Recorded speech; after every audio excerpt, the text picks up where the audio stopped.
Assalomu alaykum Yevropa gaz klientlar obunachilarimiz. Bugungi ishlerimizda Equinox avtomobilini olib qo'yamiz. Avtomobilimizni gibrid deb ko'pchilik nomlaydi. Aslida generator starter bilan jihozlangan. Avtomobil ikki turbina bilan jihozlangan.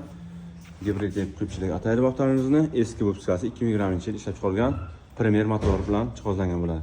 Avtomobilimizga naylon trubka tashlaymiz. Mana bu naylon trubka degan nima deganlar uchun, klientlar uchun naylon trubka tashlashimiz sababi mashinamiz qattiq оборот bergan payt siltamasligi uchun va chek galalat yonmasligi uchun naylon trubka tashlab montaj qilib beramiz. AJ Dakotanol 2 skrasini injektorimiz, bu tomonda esa ot kuchini yetkazib beradigan 320 ot kuchiga ega XP reaktorni jihozlab berganmiz. Tamaseta deb nomlanadi va Yevropa gaz brendi bilan injektor 8 blok upravleniyasi. Avtomobilimizga 59 talik gaz balon o'rnatib berdik va zapravkalarni benzin bankning og'ziga joylab berganmiz. Qulay va odamlar bo'lish uchun. Avtomobilimizning balon qismi 59 talik taylanish muzolasiya qilganmiz. E'tibor berasizlar, balon og'zaklarini ham originaldan qo'yib berganmiz. Termotrubkalar bilan montaj qilganmiz. Avtomobilning 85/15 sistemasi va 90 sistemasi bilan ishlaydi.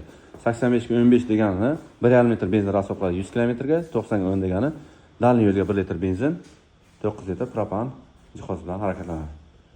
Shu xizmatga kerak bo'lsa, Yevropa gazga murojaat qilasiz. Salomat bo'linglar.